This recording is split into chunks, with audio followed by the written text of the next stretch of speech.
Thank you, sir. Take your seat, please. Thank you, sir. Pankaj Yadav. जी sir. Pankaj, you are from Mahendragarh, Haryana, जी sir. and you have done IIT, then done management course also from Yes, sir. Chennai. Now, one of your the DAP shows, detailed application form shows one of your interest, concern also. अच्छा ये आप हिंदी जी sir, Hindi medium में में देंगे sir. Hindi में आपका medium Hindi जी Hindi sir. में है इनका लिखा है. ओके, आपके एक इंटरेस्ट आपने जो डैप में शो किया है, कंसर्न भी शो किया है, उसका है ई वेस्ट मैनेजमेंट. जी सर. ई वेस्ट मैनेजमेंट थोड़ा सा आप कह सकते हो, suppose you are given charge of writing ये सोल्यूशन के लिए आपके भारत सरकार एक स्पेशल टीम करें, गठन करे, कंस्टिट्यूट करे, जो आपका चेयरमैन बनाए. तो आपके as a policy level, as a for the country as a whole, because E waste is a very, मतलब ये बड़े काफ़ी समस्या है, गंभीर समस्या है. जी सर. तो उसमें what are the policy prescriptions will make maybe at a very short term level or and also because e-waste का एक बड़े ramification है on a long term basis, और long term basis पे आप क्या प्रिस्क्रिप्शन करेंगे या नहीं, और ऑब्वियसली शॉर्ट टर्म तो करेंगे, शॉर्ट टर्म बेसिस में ई वेस्ट. जी sir. Sir short term basis पे गवर्नमेंट ने अभी जो ई वेस्ट मैनेजमेंट रूल्स भी लाए हैं 2016, उसमें सर एक्सटेंडेड प्रोड्यूसर रिस्पॉन्सिबिलिटी की बात कही है. तो इसमें जो प्रोड्यूसर्स इलेक्ट्रॉनिक प्रोडक्ट्स बना रहे हैं उन्हें एंड ऑफ द लाइफ पे जो प्रोडक्ट की उस पे उसे वापस कलेक्ट करना है. तो वो एक अच्छा प्रोविज़न कर सकते हैं. सर दूसरा इसमें एक परसेंटेज ऑफ प्राइस में इंक्लूड करके हम इलेक्ट्रॉनिक प्रोडक्ट को ऐड करें ताकि कस्टमर खुद आकर एंड ऑफ द लाइफ पे प्रोडक्ट को सबमिट करें. तीसरा सर इसमें एक जो राइट टू रिपेयर मूवमेंट जो यूरोप में और अमेरिका में चल रही है, वो भी एक अच्छा वे हो सकता है.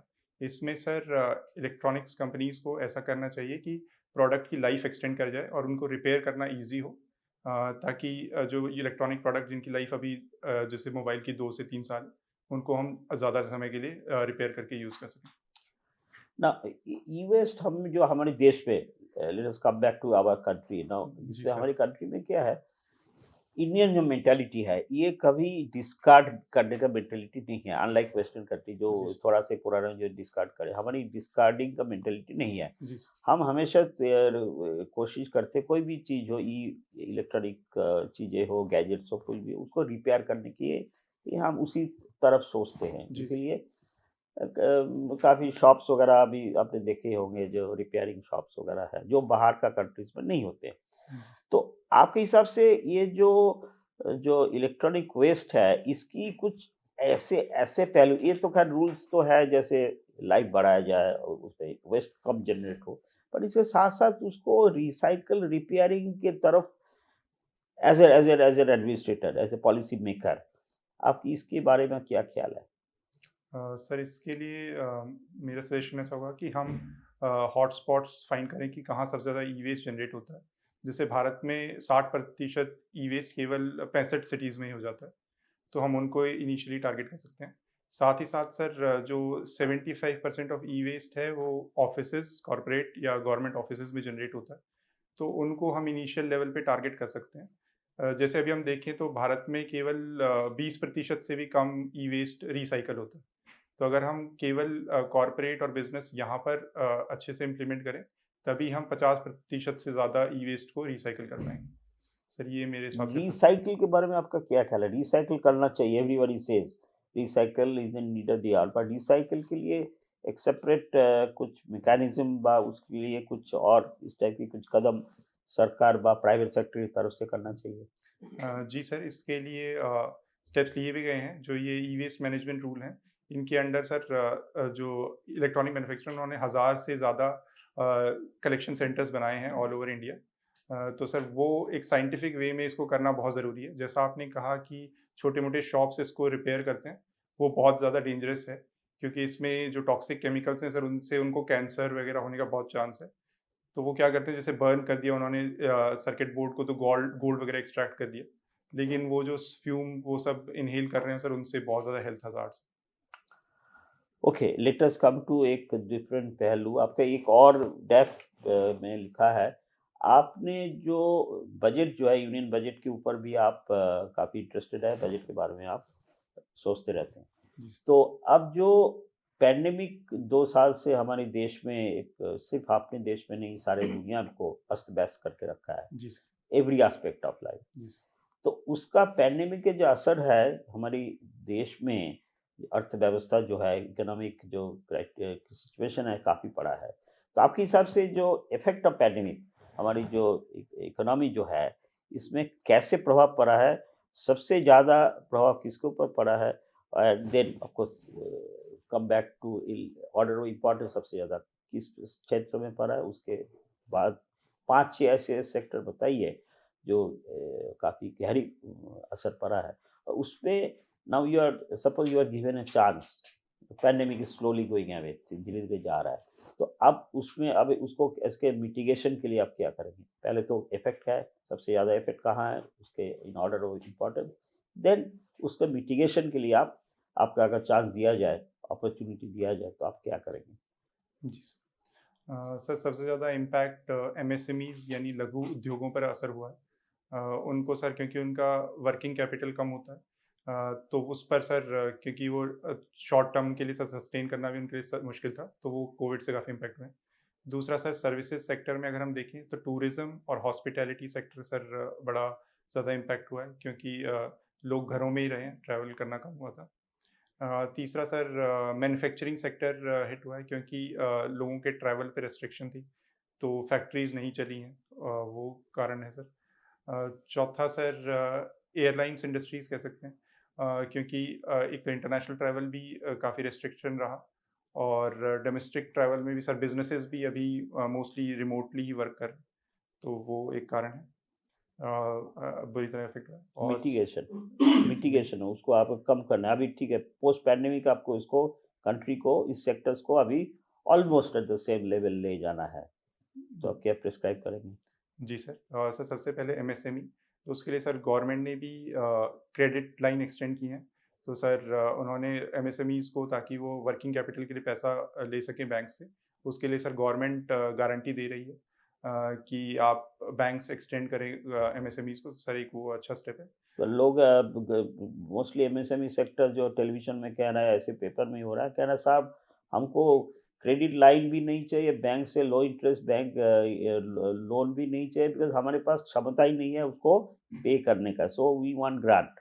तो ये काफ़ी एमएसएमई सेक्टर से एक ऐसी डिमांड है, जे क्रेडिट गारंटी व लोन से हमारी समस्या का समाधान नहीं होने वाला, because we are totally at the end of our capacity. तो हमको ग्रांट चाहिए, प्योर निखालस ग्रांट फॉर सरकार, at least for the start with, then धीरे-धीरे we can think of a credit line और समथिंग। तो फॉर जीवादोड़ी भी, यानी कि for the sake of oxygen, initial oxygen, oxygenation of the sector is necessary. ऐसे काफ़ी डिमांड एमएसएमई सेक्टर से है, तो उसके बारे में क्या कहना है? जी सर, उनका कहना सही है क्योंकि काफ़ी ज़्यादा बुरी तरह से प्रभावित हुए हैं एमएसएमई सेक्टर। हालाँकि गवर्नमेंट के लिए बिना किसी कंडीशन के सिर्फ़ ग्रांट देना सर मुश्किल होगा। उसमें सर लीकेजेज़ और मिसयूज़ भी काफ़ी ज़्यादा होगा। तो सर इस कारण से गवर्नमेंट उसका टाइम फ्रेम बढ़ा सकती है। साथ ही साथ सर गवर्नमेंट गारंटी दे रही है कि अगर डिफ़ॉल्ट होता है तो कुछ शेयर बैंक्स को बियर करना पड़ेगा, बाकी गवर्नमेंट बियर करेगी। तो सर एमएसएमईज़ पे डायरेक्टली इम्पैक्ट गवर्नमेंट उन्हें प्रोटेक्ट कर रही है सर। Next other sectors? जी sir. Sir hospitality and tourism में सर गवर्नमेंट ने सर उनके लिए जो ये एक्सटेंडेड क्रेडिट लाइन जो एक्सटेंड की थी, उसमें सर इस सेक्टर के लिए स्पेसिफिकली प्रोविज़न रखा है। साथ ही साथ सर हॉस्पिटैलिटी सेक्टर में सर जीएसटी को भी कट किया था गवर्नमेंट ने। और सर अभी गवर्नमेंट डिफरेंट स्कीम्स पे जैसे इंटरनल टूरिज़्म को भी प्रमोट कर रही है। जैसे मोदी जी ने कहा कि आप हमारे ऑनरेबल पीएम ने कहा कि आप एटलीस्ट 5 प्लेसेस विज़िट कीजिए। हम फॉरेन सर ट्रैवल भी हमने स्टार्ट कर दिया और हम प्रमोट कर रहे हैं कि मोर टूरिस्ट आएँ सर। तीस एनीथिंग एल्स? अ, तीसरा सर हम मैन्युफैक्चरिंग सेक्टर के लिए सर मैन्युफैक्चरिंग सेक्टर में गवर्नमेंट ने सर ताकि एक तो मैन्युफैक्चरिंग में सर एक 1 ईयर बॉन्ड का प्रोविज़न लाया है जिसमें रेगुलर एम्प्लॉयमेंट मिले और तो एम्प्लॉयमेंट वापस जनरेट हो और इंस्टेड ऑफ कॉन्ट्रैक्ट वो पेरोल पे रख सकें और आसानी से उन्हें रख या हटा सकें। वो एक किया है ताकि वो रिवाइव कर सकें। दूसरा sir government production linked incentive scheme लाई है जिसमें सर और ज़्यादा प्रोडक्शन करने के लिए और एक्सपोर्ट जब आप करते हैं तो एक बेनिफिट गवर्नमेंट दे रही है मैन्युफैक्चरिंग सेक्टर को। सर एक वो अच्छा थैंक थैंक्स। पंकज, जी आप हरियाणा के रहने वाले हो और इंडियन कुजीन में इंटरेस्ट रखते हो। जी सर। और मुझे ये बताइए कि आपको अगर कहा जाए कि हरियाणा का कुजीन आप किसी विदेशी लोगों का ग्रुप आया हुआ है उसको डिस्क्राइब कीजिए, जी सर। आप कैसे करेंगे? जी सर। सर हरियाणा का कुज़ीन अगर मैं उन्हें बताऊँगा, तो मैं सबसे पहले कहूँगा कि हरियाणा का कुज़ीन काफ़ी कुछ जो कॉन्टिनेंटल स्टाइल का खाना है, उससे मैच करता है, क्योंकि बहुत ज़्यादा स्पाइसी ये फूड हम नहीं बनाते हैं। उसका सर मैं एक उदाहरण दूँगा, जैसे अगर आप मोज़रेला जो पिज़्ज़ा खाते हैं, मोज़रेला चीज़ वाला, वैसा ही सर हरियाणा में भी रोटी मोटी बनती है और सर उसके ऊपर मक्खन डाल के आप खाते हैं, तो वो काफ़ी कुछ उससे आप कंपेयर कर सकते हैं। इसके अलावा मैं उन्हें बताऊँगा कि कुछ एक डिश हरियाणा की ही स्पेशल है जहाँ पर हम मिल्क प्रोडक्ट्स का ज़्यादा यूज़ करते हैं, दही हो, घी हो। इसमें सर चूरमा जो हरियाणा का है वो फ़ेमस डिश है जिसमें हम रोटी को ग्राइंड करके उसमें घी और स्वीट डाल के सर खाते हैं।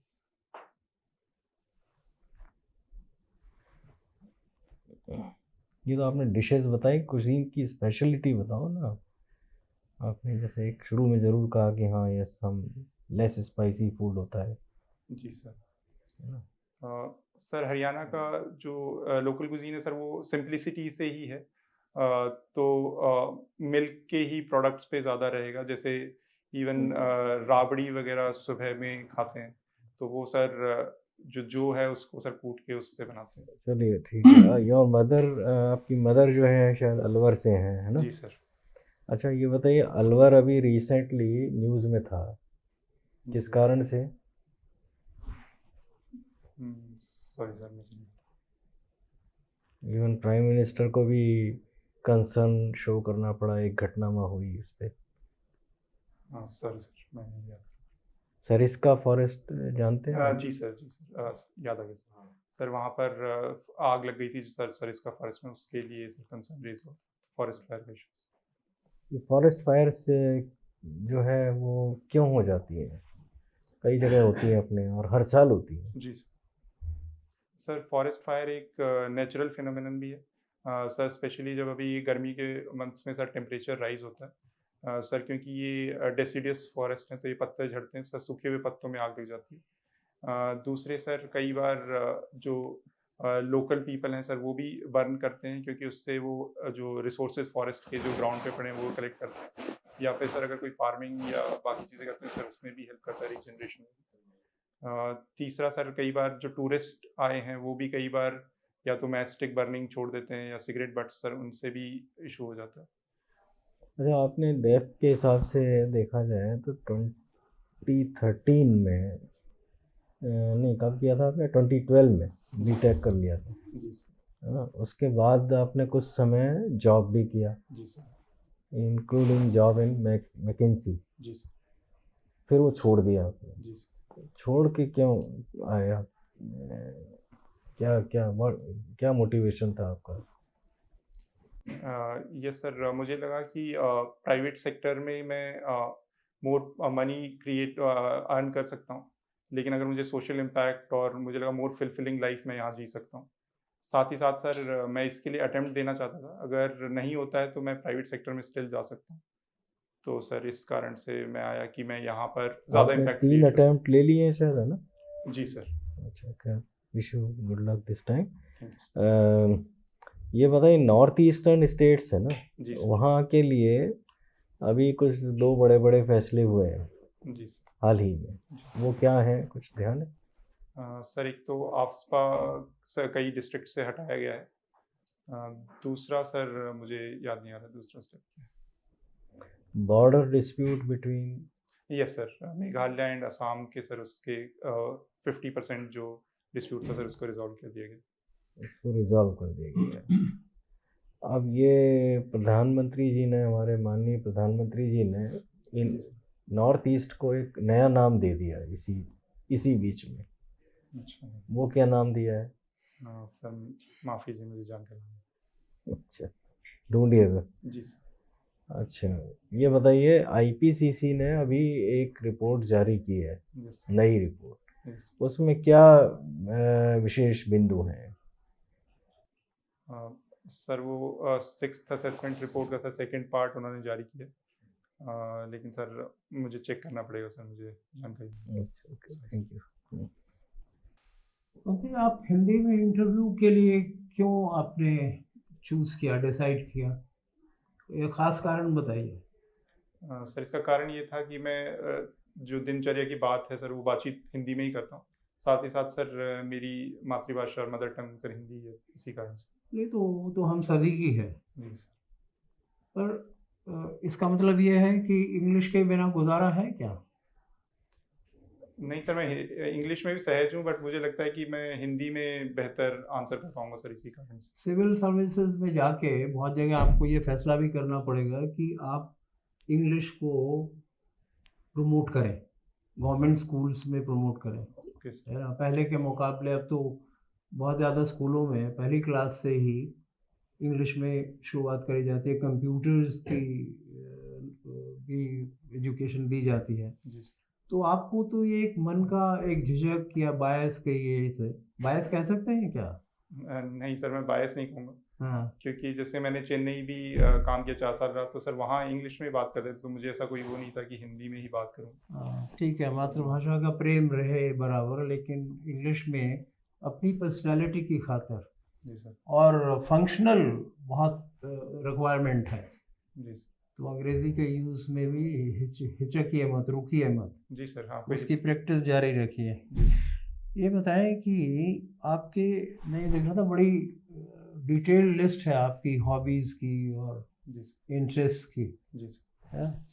इसमें स्पोर्ट्स एक्टिविटीज़ भी काफ़ी हैं, जी सर। और हरियाणा मेरे ख्याल में सभी कंट्री में पहले दूसरे नंबर पे ही आएगा कि जिन्होंने पिछले कुछ ही सालों में स्पोर्ट्स पे बहुत नाम कमाया है, जी बहुत क्रेडिट कंट्री के लिए जमा के बाहर के इवेंट्स में भी। जी सर।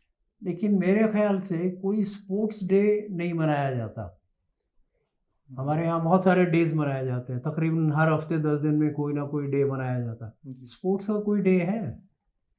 सर माफ़ कीजिए, मुझे जानकारी नहीं है सर। कोई ये कह रहा था कि साहब डेज उनके मनाए जाते हैं जो वीक होते हैं, सब्जेक्ट्स, या जैसे labour day, teachers day, sorry to say womens day. वो कहते हैं थानेदार दिवस कभी नहीं मनाया जाता। जी सर। तो ये हरियाणा में स्पोर्ट्स डे ना मनाया जाए, ये तो कुछ बात समझ में नहीं आती। सर आप मुझे अपनी सरकार को हम्म, कुछ एक चिट्ठी मेल क्यों नहीं करते? हरियाणा तो जो सोशल मीडिया पे बहुत एक्टिव सरकार है, जी सर। तो उनको ये सजेशन दीजिए आप। वो हाँ। ये मत वेट करिए कि सिविल सर्विसेज में जाके ही करेंगे, जी सर। ये कार्रवाई अभी से शुरू करनी चाहिए। जी सर। अच्छा, आपकी कुकिंग पे काफ़ी बात हो रही थी। जी सर। कुकिंग में आजकल बड़ा प्रचलन है हर तरह की कुकिंग में सुपर फूड्स का। जी सर। ये क्या होते हैं super foods? Sir super foods उन खानों को कहा जाता है जिनमें बहुत हाई न्यूट्रिशन क्वालिटी होती है, वो चाहे प्रोटीन में हो, किसी टाइप के विटामिन में हो सर, तो सर उनको सुपर फूड्स कहा जाता है। आप कोई इंडियन उसमें और हरियाणा के कॉन्टेक्स्ट में 2-4 चीज़ों के नाम गिनिए जिन्हें सुपर फूड्स में गिना जा सकता है। Yes sir. सर जैसे जो बाजरा है, मिलेट्स हैं सर, उनको सुपर फूड्स कहा जा सकता है। बहुत बढ़िया। साथ ही साथ सर एक चिया सीड्स होता है, उसको कहा जा सकता है सर, तिल को भी कहा जा सकता है सुपर फूड्स। और सर मैं याद नहीं करता। सुपर फूड्स तो बहुत सारे हैं। Yes sir. आप कुकिंग में हैं, ये चीज़ें तो बहुत। अच्छा, लास्ट सवाल पूछ रहा हूँ। जी सर। हरियाणा पे एक आरोप लगाया जाता है जी सर। कि साहब ये नेटिविज्म को बढ़ावा दे रहे हैं। जी सर। ये क्या मायने नेटिविज्म के? सर जो अभी हरियाणा सरकार ने सर 75% रिजर्वेशन किया था लोकल्स के लिए, सर उसको नेटिविज्म का बढ़ावा कह सकते हैं सर। तो ये मतलब जो कॉन्स्टिट्यूशन के जो मेन ढांचा है, जी सर। जो मेन सिद्धांत हैं, उनके खिलाफ नहीं जाती। बात ये है कि साहब हरियाणा के लोग नौकरी करें, ये मतलब कंट्री तो एक है ना। जी सर। और इवन फंडामेंटल राइट्स और ओवरऑल इसके सबके खिलाफ जाता है। लीगली मुझे नहीं पता ये टेनेबल है। सर इसके लिए सर पहले Haryana and Punjab high court ने स्टे लगाया था, लेकिन कि ये आप इम्प्लीमेंट नहीं कर सकते। लेकिन सर अभी सुप्रीम कोर्ट ने स्टे को हटा दिया कि आप इम्प्लीमेंट कर सकते हैं, लेकिन सर हियरिंग चल रही है अभी इसकी। तो सर अभी कोर्ट का फाइनल डिसीजन नहीं आया कि क्या ये रहेगा, लेकिन अभी के लिए इम्प्लीमेंट कर सकते आप एक सेंटेंस में हैं। अपना ओपिनियन बताइए कि होना चाहिए नहीं होना चाहिए, येस और नो में जवाब दिए। सर ये नहीं होना चाहिए, क्योंकि सर इससे जो बिजनेसेस हैं सर उनकी कॉम्पिटिटिवनेस पे इम्पैक्ट पड़ता है, क्योंकि वो बेस्ट ऑफ बेस्ट टैलेंट नहीं अट्रैक्ट कर पा सकते। साथ ही साथ हरियाणा को भी सर लॉन्ग टर्म में लॉस होगा, क्योंकि कॉर्पोरेट सर बाकी स्टेट्स में जाना प्रेफर करेंगे। ठीक, थैंक यू।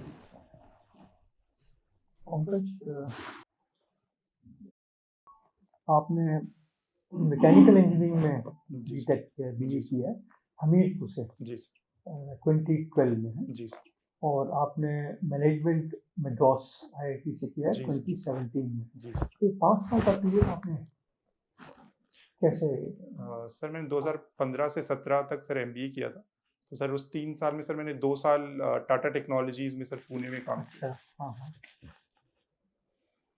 तो फिर भी काफ़ी पीरियड है जो कि एक्सप्लेन नहीं हो पा रहा है कि आप खाली क्यों रहे उस दौरान? नहीं सर, मैं 1 साल ही बीच में खाली था। हाँ। बाकी अब ये सर जो नौकरी आपने करी है रिसर्च एनालिस्ट की हाँ सर, इसके बाद 3 साल मैकेंजी में, तो बड़ी अच्छी हैंडसम सैलरी आपको मिल रही थी, फिर भी आपने छोड़ दिया 2019। जी सर। सर इसमें मुझे लगा कि जो सिविल सर्विसेज हैं सर वो बहुत अच्छी सर्विस है, ब्यूरोक्रेसी की सर टॉप सर्विसेज हैं, और आपको अपॉर्चुनिटी भी सर काफ़ी ज़्यादा है, लीडरशिप की रिस्पेक्ट भी है सर सोसाइटी में, और आप सर मुझे लगता है मोर फुलफिलिंग लाइफ भी जी सकते हैं कि आप काफ़ी इम्पैक्ट क्रिएट करते हैं सर सोसाइटी में। मुझे लगा सर काफ़ी अच्छा ऑप्शन। ठीक है, थ्योरेटिकली ठीक है, लेकिन जनरल इंप्रेशन जो पब्लिक कैरी करती है सिविल सर्वेंट्स का, जी सर। वो समझते हैं कि ये करप्ट हैं, लेट बैक हैं, प्रोएक्टिव नहीं हैं, जी सर। और दे एस्केप देयर रिस्पॉन्सिबिलिटीज। इस तरह का एक ओपिनियन जी सर। बढ़ता जा रहा है पब्लिक में। जी सर। पब्लिक डिलीवरी सिस्टम जो है सर्विसेज का, वो ठीक नहीं है, तो पब्लिक जो है वो ज़्यादा पसंद नहीं कर रही है सिविल सर्वेंट्स को। तो आपने क्यों चुना? आप जानते हैं कि सिविल सर्वेंट्स के ऊपर क्या क्या चैलेंजेस हैं आपकी, आप मैनेजमेंट में एक्सपर्ट हैं, जी सर। तो one of the qualities or attribute that a civil servant is required to have is to manage the political masters. आपके politicians आप देख रहे हैं, रोज पढ़ रहे हैं, आप किस तरह से जी सर। जो सिविल सर्वेंट्स हैं उनसे किस तरह से बिहेव किया जा रहा है, मिसबिहेव किया जा रहा है जी सर। द पॉलिटिकल क्लास, और media also, management is a very tough job. जी सर। तो इसके बावजूद भी आप अट्रैक्टेड फील करते हैं सिविल सर्वेंट्स में? ये सर क्योंकि बहुत चैलेंजिंग है, तो सर वो इंटरेस्ट भी करता है कि आप किस वे से अलग अलग प्रॉब्लम्स को कैसे हैंडल कर पाएंगे। हाँ। साथ ही साथ सर ये मुझे लगा कि जो मैकेंजी या प्राइवेट सेक्टर में जो चैलेंजेस हैं उनसे कहीं बड़े चैलेंजेस हैं जो आप सॉल्व करेंगे। और सर बेनिफिट्स में मुझे ऐसा नहीं लगता कि गवर्नमेंट आपको कोई डिसएडवांटेज भी रखती है, एक्सेप्ट इन सैलरी में टर्म्स में सर प्राइवेट सेक्टर कुछ बेटर होता है, बट आप अदरवाइज। प्राइवेट सेक्टर से पब्लिक गवर्नमेंट सेक्टर में आना चाहते हैं, जी सर। और हमारी सरकार जो है सेंट्रल गवर्नमेंट, जी सर। वो लेटरल एंट्री कर रही है, लेटरल इंडक्शन ऑफ जी सर। एग्जीक्यूटिव्स जी सर। प्राइवेट सेक्टर से गवर्नमेंट सेक्टर में। जी सर। उसके बारे में आप क्या सोचते हैं? ये सर गवर्नमेंट कुछ एक्सपर्ट पोजीशंस पे sir joint secretary and director level पे पहली बार सर फॉर्मल वे से इंक्लूड किया था, अदरवाइज तो सर हायर करती रही है गवर्नमेंट प्राइवेट से भी। सर इसका मुझे लगता है कि एक अच्छा स्टेप है, क्योंकि कई जगह गैप्स हैं फॉर प्रेजेंट, क्योंकि आईएएस का सर अभी भी 22% शॉर्टफॉल है। साथ ही साथ सर स्टेट शॉर्टफॉल के बावजूद भी जी सर गवर्नमेंट क्यों ये चाह रही है कि प्राइवेट सेक्टर से और आप एग्जीक्यूटिव लाएं एज डोमेन एक्सपर्ट्स? ऐसा क्यों सोचते हैं? शॉर्टफॉल बहुत है, आपको पता ही है। जी सर। आईएएस में बहुत जबरदस्त शॉर्टफॉल है। जी सर। सर मुझे लगता है कि वो अगर एक सर एक्सपर्ट्स के लिए भी, क्योंकि डोमेन स्पेशलाइज हो रहे हैं, उस कारण से ला रही है। हालांकि सर ये केवल शॉर्ट टर्म के लिए है सर, इसमें 3 ईयर के टर्म के लिए ला रही है। तो मेरे हिसाब से ये ठीक वे है, क्योंकि आप जैसे किसी भी कंपनी का भी मैनेजमेंट होता है तो सर वो हर चीज़ में एक्सपर्ट नहीं होते हैं, वो भी सर कंसल्टेंट्स हायर करते हैं जैसे सर मैकिन्सी भी करती थी। तो सर हम सजेस्ट करते हैं किस वे से बेटर हो सकता है, लेकिन सर जो एक ब्यूरोक्रेसी का कमिटमेंट है लाइफ टर्म सर वो जो लेटर एंट्री वाले का नहीं होगा सर, वैसा मुझे लगता है। आपके डेस्क से मुझे लग रहा है कि आप इलेक्ट्रॉनिक वेस्ट पे भी आपने कुछ काम किया है। जी सर, एक मीटी का कंपटीशन था सर माई गॉव अच्छा। पे सर, उस पे मेरा 3rd प्राइज था। हाँ, ये बताइए कि गवर्नमेंट ऑफ इंडिया में और स्टेट गवर्नमेंट्स में बहुत इलेक्ट्रॉनिक वेस्ट जो है जी सर। वो या तो कबाड़ी को दिया जाता है या रद्दी वाले को दिया जाता है, जी सर। उसका कोई गाइडलाइंस बनाई है गवर्नमेंट ने कुछ? ये sir E waste management rules हैं सर 2016 के। किसने निकाले ये? सर ये मीटी जो ministry of electronics and information technology ने निकाले, ये एनवायरनमेंट प्रोटेक्शन एक्ट 1986 के अंडर है सर। जी सर। ऐसे रेडियो एक्टिव वेस्ट भी होता है, उसके लिए भी कुछ गाइडलाइंस हैं, आपको मालूम है इसके बारे में? सर रेडियो एक्टिव वेस्ट का सर नहीं पता। नहीं, कोई बात नहीं। अच्छा, एक रिसेंटली पंजाब असेंबली ने एक रेजोल्यूशन पास किया जी सर। कि चंडीगढ़ हमको दिया जाए, जी सर। और कल परसों मेरे ख्याल है हरियाणा स्टेट गवर्नमेंट ने भी उसको रिजेक्ट कर दिया, डिसमिस कर दिया। जी सर। तो उसने कहा कि हम नहीं ऐसा चाहते, यू कांट टेक इट। जी सर। क्या इसकी स्टेटस होगा आपका, आपके ख्याल में? यस सर, ये 1966 से इशू चल रहा है सर, जब हरियाणा सेपरेट हुआ था। तो सर अभी जॉइंट ही हैं दोनों के ऑफिसेस सर चंडीगढ़ में। सर अभी तो मुझे कोई वे फॉरवर्ड लग नहीं रहा कि किस वे से रिजॉल्व होगा। हालांकि अगर मुझे लगता है कि मेरी पर्सनल राय में कि अगर हरियाणा कोई और लोकेशन जो सेंट्रली लोकेटेड है वो चूज करेगा तो सर स्टेट के लिए बेटर। कैपिटल तो बन रही है के नाम मुझे याद नहीं आ रहा, वहाँ बनाने के डेवलप कर रहे थे राजधानी बनाने के लिए। यस सर, 1966 में भी सर था प्रोविजन कि हरियाणा कुछ समय बाद तक अपनी कैपिटल बनाएगा।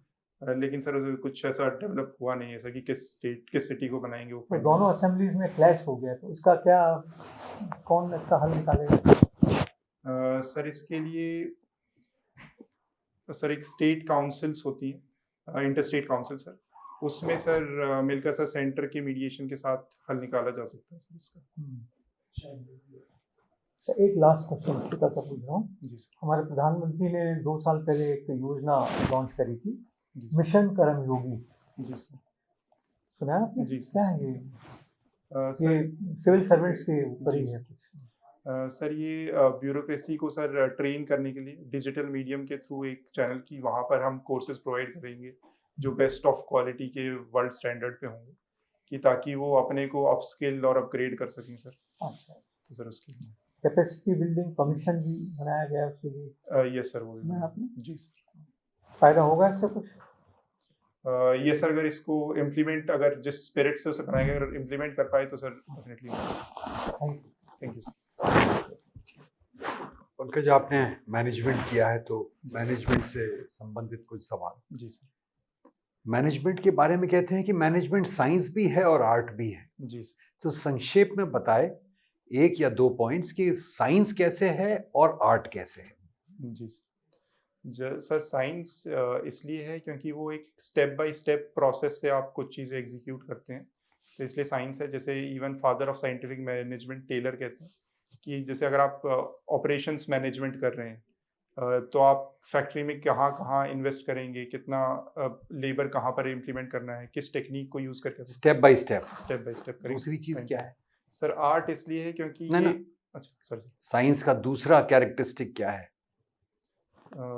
सर उसमें दूसरा कैरेक्टरिस्टिक ये है कि आप ट्राई करते हैं एंड सर लर्न करते हैं एंड सर उसके बेसिस पर एक थ्योरी बनाते हैं। एक्सपेरिमेंट एंड ऑब्जर्वेशन यस और थ्योरी का वैलिडेशन का प्रोसेस। जी सर। इसलिए साइंस है। जी सर। ओके। आर्ट किस तरीके से है?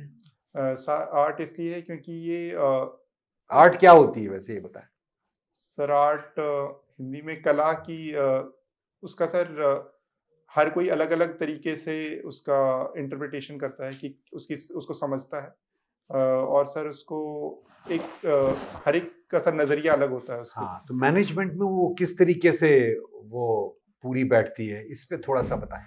सर क्योंकि सर मैनेजमेंट लोगों से डील करती है तो लोगों के लिए सर कोई एक जैसे मशीन में एक सेट पैरामीटर आप दोगे वो हमेशा वैसे ही काम करेगी, लोग उस तरीके से नहीं करते हैं।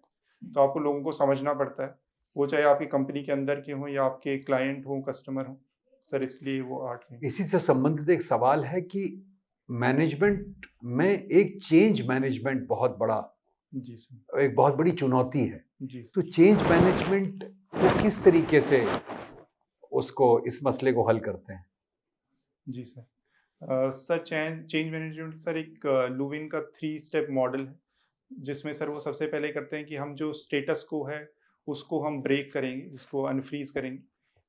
जिसमें सर हम डिफरेंट स्टेप के हम लोगों को जो नया विज़न है उसके प्रति मोटिवेट करेंगे, क्यों वो बेटर होगा, कि आज की बजाय आपके लिए जो नया चीज़ होगी वो क्यों बेटर है। साथ ही साथ सर इंटरनल कैपेसिटी बिल्ड करके हम प्रेजेंट स्टेटस को ब्रेक करेंगे। देन सर नेक्स्ट सर वो जो इम्प्लीमेंट करेंगे हम उस चेंज को, जो हमारे आइडियाज़ हैं उनको सर स्टेप बाय स्टेप वे में किन से फाइनली सर जो हमने चेंज कर लिया उसको हम कंसोलिडेट करेंगे कि वापस हम उससे इनिशियल स्टेज पे फॉल बैक ना कर पाए। Thank you. जी sir. Thank you Pankaj, you can wait outside, we will call you back for feedback. आपको फीडबैक के लिए बुलाया जाएगा, आप थोड़ी बाहर वेट करें। Thank you sir. Thank you. Thank you. Pankaj आप तशरीफ रखें, आप रिलैक्स हो जाइए, आपका इंटरव्यू तो ओवर है। पंकज, ये कॉन्सेंसस है ऑनरेबल पैनल से जे यू आर अभी अच्छा किया है, you are in the zone आपकी, पर एक थोड़ी सी आपका एक आध फॉर इम्प्रूवमेंट जो आप जिस वजह से आए हुए हैं, यू गॉट गुड नॉलेज, हमने तैयारी अच्छी है, तो ओनली चीज जब एक अभी कुछ कुछ चीज़ आपका नहीं आती है एक आध में, तो आप उसमें थोड़ी सी एक projection they.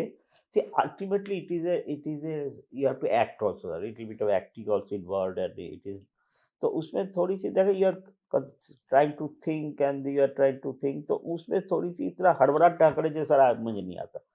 So as I give a picture that you are trying to think, then you said sorry, I am sorry, I am only collector, और मुझे याद नहीं है समथिंग, तो एक तो ये करे। और सेकेंडली जो आप जिनसे बात रिप्लाई दे रहे हैं उनसे तो आपको आई कांटेक्ट उनके साथ हो, बट इसके साथ बाकी वही एक आध जरा नजर मार ले, मतलब इन्वॉल्व अदर्स आल्सो, ये एक कॉमन कर्टेसी है, ये कॉमन कर्टेसी है, ये सबको इन्वॉल्व करे टू आई कांटेक्ट। ऐसे नहीं है जब आप पेंडुलम जैसे घुमाते रहे, ये नहीं, एक आध बार जैसे थोड़ा इन्वॉल्व करे, एक इट्स ए बॉडी लैंग्वेज। तो और आप उस दिन तो obviously will wear a jacket, I suppose will not come like that, no? Sir अभी तो वैसे प्लान कर रहा हूं कोट, सर अभी तो मैं वैसे ही विदाउट कोट ही प्लान कर रहा हूं sir. Coat okay, so you are more comfortable without coat, और उस दिन तो I suppose it will be better if you normally, because ये प्राइवेट सेक्टर में होता है जैसे you are going, but normally you are the most important part of your, if you not uncomfortable, light jacket, ठीक है sir, मैं try गर्मी practice है, करूंगा। it is गर्मी, it is आपका आफ्टरनून में कि afternoon, it is even hot, warm, कब है इंटरव्यू कब है? सर 25 अप्रैल को। 25 April, extremely hot, I agree. तो देखिए, अगर देखिए not at the cost of your comfort, ये देख लें, अदरवाइज ठीक है, अभी you are perfectly properly dressed, haircut you said absolutely perfectly, clean shaven, of course a little you are having just 1 day old, a little stubble थोड़ी सी लग रहा है, so obviously that should not be an issue। Suit से छुटकारा नहीं है दोस्त, अगर आपने यहाँ पर IAS नंबर 1 पे भरा हुआ है तो काला बंद गला पहनने के लिए गर्मी हो या कुछ हो, जी तो तैयार रहिए। वो तो भविष्य की बात है, बंद गला वाला, पर अभी फिलहाल तो बंद गला मत पहने, बट थोड़ा सा अगर हो तो अच्छा है, not at the cost, don't be uncomfortable, जैसे वरना स्वेटिंग करते रहे, ऐसे नहीं है। तब आपको ये इसका कोई एक्सप्लेनेशन नहीं है, आपको absolutely clean shaven as far as possible, और बाकी डिपेंडिंग ऑन योर जो आपने रिटर्न में कैसे किया, यू डोंट नो, रिटर्न में आपने अच्छा किया तो you are in the zone, there is no reason why you should not, you will not make it, there is no reason, you have every reason you will make it this year.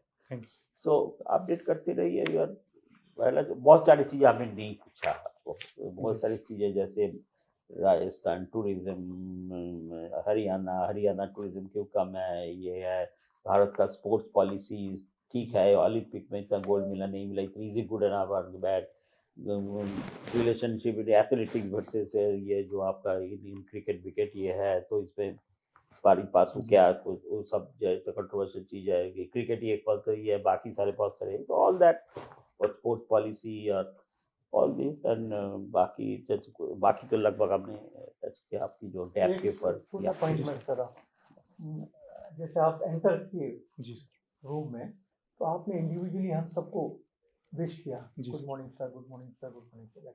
Yes. ये correct नहीं है।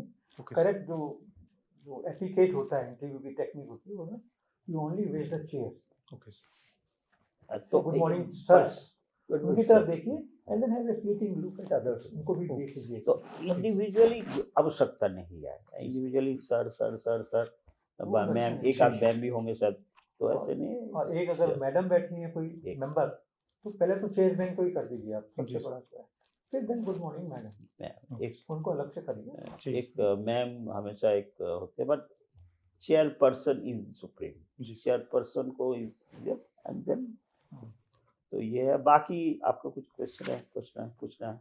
नहीं sir, कोई question particular तो नहीं है। So you are in the zone, Pankaj Yadav, you should make it. There is no reason. We want to have a good news from our academy. We are thank you sir. thank you. Thank you. All the best. Thank you. Thank you.